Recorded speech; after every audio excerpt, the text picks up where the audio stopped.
International Relations Department has confirmed that all 10 South Africans who were detained in China will soon be back on home soil. Now, they were part of a group of 20 people on tour through the country. They were arrested at the Ordos City's airport last Friday already.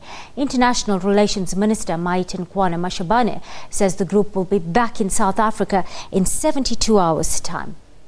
Among those still believed to be detained, though, are 3 Britons and an Indian national. The International Relations Ministry says the reasons for the 10's arrests are not important, but rather the successful diplomatic engagement between China and South Africa to secure their release. Now, the news that all South Africans are indeed coming home has been largely welcomed. Well, Dr. Imitiaz Sooliman is the head of the humanitarian group Gift of the Givers, and we chat to him now on the line. Good afternoon, Doctor, and thank you for your time on the PM News Desk. Good afternoon. Doc, a diplomatic victory for South Africa, clearly. You've been involved in similar cases in other parts of the globe. How did we get it right here?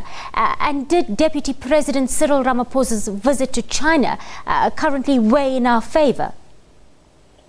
Most certainly. You know, it's very difficult to get people out of China. People know it's difficult to deal with the Chinese government. And many media from throughout the world who are following this case told us it's very, very difficult. They could even hold you for 37 days without charging you. The fact that the Deputy President went to the country at the same time, it was very fortunate for the 10 South Africans.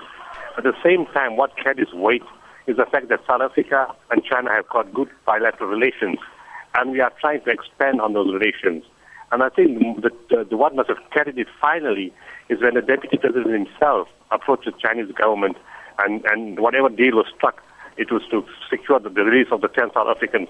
Although, you know, the Chinese had laid no charges and made some kind of accusations against them, I don't think these people were guilty at all. I think they are completely innocent, but there's probably a question of mistaken, misinformation or some kind of information that got the Chinese confused, and since they're hypersensitive in that area, maybe that led to their arrest, but it was nothing major in terms of what they were doing. Yes, there were those allegations of links to terror groups, etc., but like you're saying, no charges were forthcoming.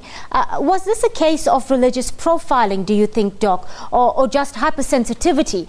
Because these arrests did take place very far away from the conflict zone in China, didn't they? Yes, they were in the north, and the conflict zone is in the west, and thousands of kilometers away. And even the cities they visited are not cities which have sensitivity. They are the cities that they visited.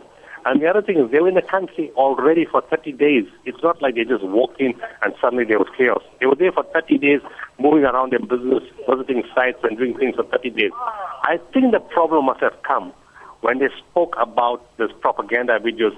It's very likely, this is only speculation, but it's very likely that they must have put the iPad on, because it's the fasting month of Ramadan. Generally, Muslims all over the world listen more to religious messages from the Holy Quran. So it could have been Arabic playing from the Holy Quran. It could have been somebody reciting something. It could be somebody reciting the praises of the Prophet. And if anybody hears Arabic in an area which is hypersensitive, the first thing that comes to their mind is probably terrorism, Al-Qaeda, some kind of Arab, fundamentalists or extremists, and being hypersensitive and not understanding that this is purely just a religious material which is available all over the world and is not something dangerous. And maybe that's what triggered it off and got the Chinese a bit worried. Very quickly, Doc, we are running out of time now. Should South African Muslims be more cautious when it comes to travelling to this part of the world in future? But they've never had a problem before. You know, there's a lot of South African Muslims who travel to China all the time. And there's people who have businesses in China, who have offices in China, and there's a lot of Muslim business people who buy items from China. And maybe this issue should be clarified with the Chinese government as to what happened. You know, why this kind of happened. Maybe because they were in a distant area, in a rural area, and maybe in Beijing and Shanghai and other areas, you don't have this kind of problem. Thank you. That was Dr. Imitiaz Sooliman from humanitarian group Gift of the Givers on the line to us from Pietermaritzburg in KwaZulu-Natal.